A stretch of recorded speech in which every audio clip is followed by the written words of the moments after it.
आखिर मनोज के बहन बहनोई ने अपनी तरह से मम्मी को समझाया था, मम्मी, आपकी यह जिद मनोज को आपसे दूर कर देगी। आजकल बच्चों की मानसिक स्थिति का कुछ पता नहीं चलता कि वह कब क्या कर बैठें। आज के ही अखबार में समाचार है कि माता पिता की स्वीकृति न मिलने पर प्रेमी प्रेमिका ने आत्महत्या कर ली। वह दोनों बालिग हैं। मनोज अच्छा कमा रहा है। वह चाहता तो अदालत में शादी कर सकता था, पर उसने ऐसा नहीं किया और आपकी स्वीकृति का इंतजार कर रहा है। अब फैसला आपको करना है। मनोज के पिता ने कहा था, बेटा, मुझे तो मनोज की इस शादी से कोई एतराज नहीं है। लड़की पढ़ी लिखी है, सुंदर है, अच्छे परिवार की है और सबसे बड़ी बात मनोज को पसंद है। बस हमारी जाति की नहीं है तो क्या हुआ, पर तुम्हारी मम्मी को कौन समझाए। मना कर कुल्लू मनाली शिमला से लौट चुके होते और 3 महीने बाद मैं भी मनोज के साथ अमेरिका चली जाती। पर अब 6 से 7 महीने तक साए नहीं हैं। शादी अब तभी होगी, ऐसा मनोज की मम्मी ने कहा है। पर मनोज शादी के टलने से खुश नहीं है। इसके लिए अपने घर में उसे खुद ही बात करनी होगी। हाँ, यदि मेरे घर से कोई रुकावट होती तो मैं उसे दूर करने का प्रयास करती। पर मैं क्या करूं? माना कि उसके भी कुछ जज्बात हैं। 4 से 5 वर्षों से हम दोस्तों की तरह मिलते रहे हैं, प्रेमियों की तरह साथ साथ भविष्य के सपने भी बुनते रहे हैं, किंतु मनोज को कभी इस तरह कमजोर होते नहीं देखा। यद्यपि उसका बस चलता तो मंगनी के दूसरे दिन ही वह शादी कर लेता, पर मेरा फाइनल साल था, इसलिए वह मन महसूस कर रह गया। प्रतीक्षा की लंबी घड़ियां हम कभी मिलकर कभी फोन पर बात करके काटते रहे। हम दोनों बेताबी से शादी के दिन का इंतजार करते रहे। दूरी सहन नहीं होती थी। साथ रहने व एक हो जाने की इच्छा बलवती होती जाती थी। जैसे जैसे समय बीत रहा था, सपनों के रंगीन समुंदर में गोते लगाते दिन मंजिल की तरफ बढ़ते जा रहे थे। शादी के 10 दिन पहले हमने मिलना भी बंद कर दिया था कि अब एक दूसरे को दूल्हा दुल्हन के रूप में ही देखेंगे, पर विवाह के 7 दिन पहले बाबाजी की मौत हमारे सपनों के महल को धराशायी कर गई। बाबाजी की मौत का समाचार मुझे मनोज ने ही दिया था और कहा था, बाबाजी को भी अभी ही जाना था। हमारे बीच फिर अंतहीन मरुस्थल का विस्तार है। लगता है अब अकेले ही अमेरिका जाना पड़ेगा। तुमसे मिलन तो मृगतृष्णा बन गया है। 13वीं के बाद हम दोनों गार्डन में मिले थे। वह बहुत भावुक हो रहा था। रति, तुमसे दूरी अब सहन नहीं होती।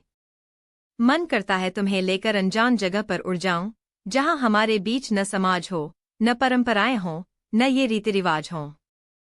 2 प्रेमियों के मिलन में समाज के कायदे कानून की इतनी ऊंची बाड़ खड़ी कर रखी है कि उनकी सब्र की सीमा ही समाप्त हो जाए। चलो रति, हम कहीं भाग चलें। मैं तुम्हारा निकट सानिध्य चाहता हूं।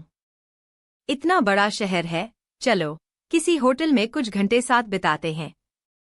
जो हाल मनोज का था वही मेरा भी था। एक मन कहता था कि अपनी खींची लक्ष्मण रेखा को अब मिटा दे, किंतु दूसरा मन संस्कारों की पिन चुभो देता कि बिना विवाह यह सब ठीक नहीं। वैसे भी एक बार मनोज की इच्छा पूरी कर दी तो यह चाह फिर बार बार सिर उठाएगी। नहीं, यह ठीक नहीं। क्या ठीक नहीं, रति? क्या तुमको मुझ पर विश्वास नहीं? पति पत्नी तो हमें बनना ही है। मेरा मन आज जिद पर आया है। मैं भटक सकता हूँ, रति, मुझे संभाल लो। गार्डन के एकांत झुटपुटे में उसने बाहों में भरकर बेतहाशा चूमना शुरू कर दिया था। मैंने भी आज उसे यह छूट दे दी थी ताकि उसका आवेग कुछ शांत हो, किंतु मनोज की गहरी गहरी सांसें और अधिक समा जाने की चाह मुझे भी बहकाए। उससे पूर्व ही मैं उठ खड़ी हुई। अपने को संभालो मनोज।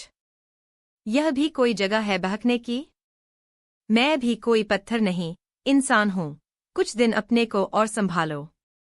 इतने दिन से अपने को संभाल ही तो रहा हूं।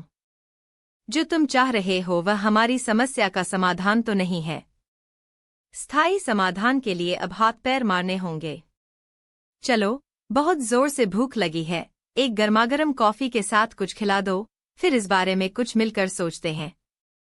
रेस्टोरेंट में बैरे को ऑर्डर देने के बाद मैंने ही बात शुरू की। मनोज, तुम्हें अब एक ही काम करना है।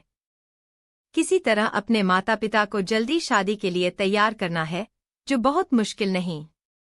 आखिर वे हमारे शुभचिंतक हैं। तुमने उनसे एक बार भी कहा कि शादी इतने दिन के लिए न टाल कर अभी कर दें? नहीं, यह तो नहीं कहा। तो अब कह दो, कुछ पुराना छोड़ने और नए को अपनाने में हर एक को कुछ हिचक होती है। अपनी इंटरकास्ट मैरिज के लिए आखिर वह तैयार हो गए, तुम देखना बिना सायों के शादी करने को भी वह जरूर मान जाएंगे। मनोज के चेहरे पर खुशी की एक लहर दौड़ गई थी। तुम ठीक कह रही हो रति, यह बात मेरे ध्यान में क्यों नहीं आई? खाने के बाद तुम्हें घर पर छोड़ देता हूँ। कोर्ट मैरिज की डेट भी तो पास आ गई है, उसे भी आगे नहीं बढ़ाने दूंगा। ठीक है, अब मैरिज वाले दिन कोर्ट में ही मिलेंगे। मेरे आज के व्यवहार से डर गईं क्या? इस बीच फोन करने की इजाजत तो है या वह भी नहीं है? चलो, फोन करने की इजाजत दे देते हैं। रजिस्ट्रार के ऑफिस में मैरिज की फॉर्मेलिटी पूरी होने के बाद हम दोनों अपने परिवार के साथ बाहर आए तो मनोज के जीजाजी ने कहा, मनोज, अब तुम दोनों की शादी पर कानून की मुहर लग गई है। रति अब तुम्हारी हुई। ए जमाई बाबू, ये इंडिया है, वह तो वीजा के लिए यह सब करना पड़ा है, वरना इसे हम शादी नहीं मानते। हमारे घर की बहू तो रति विवाह संस्कार के बाद ही बनेगी, मेरी मम्मी ने कहा। वह तो मजाक की बात थी मम्मी, अब आप लोग घर चलें। मैं तो इन दोनों से पार्टी लेकर ही आऊंगा। होटल में खाने का ऑर्डर देने के बाद मनोज ने अपने जीजाजी से पूछा, जीजाजी, मम्मी तक हमारी फरियाद अभी पहुंची या नहीं? साले साहब, क्यों चिंता करते हो, हम दोनों हैं न तुम्हारे साथ। अमेरिका आप दोनों साथ ही जाओगे। मैंने अभी बात नहीं की है, मैं आपकी इस कोर्ट मैरिज हो जाने का इंतजार कर रहा था। आगे मम्मी को मनाने की जिम्मेदारी आपकी बहन ने ली है। इससे भी बात नहीं बनी तो फिर मैं कमान संभालूंगा। हाँ भैया, मैं मम्मी को समझाने की पूरी कोशिश करूंगी। हाँ, तू कोशिश कर ले, न माने तो मेरा नाम लेकर कह देना, आप अब शादी करो या न करो, भैया भाभी को साथ लेकर ही जाएंगे। वाह भैया, आज तुम सचमुच बड़े हो गए हो। आफ्टर ऑल अब मैं एक पत्नी का पति हो गया हूँ। ओके भैया, अब हम लोग चलेंगे, आप लोगों का क्या प्रोग्राम है? कुछ देर घूम-घाम कर पहले रति को उसके घर छोड़ूंगा, फिर अपने घर जाऊंगा। मेरे गले में बांहें डालते हुए मनोज ने शरारत से देखा। हाँ रति, अब क्या कहती हो, तुम्हारे संस्कार मुझे पति मानने को तैयार है या नहीं?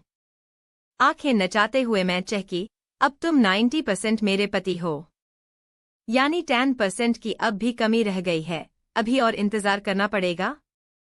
उस दिन का मुझे अफसोस है मनोज, पर अब मैं तुम्हारी हूँ।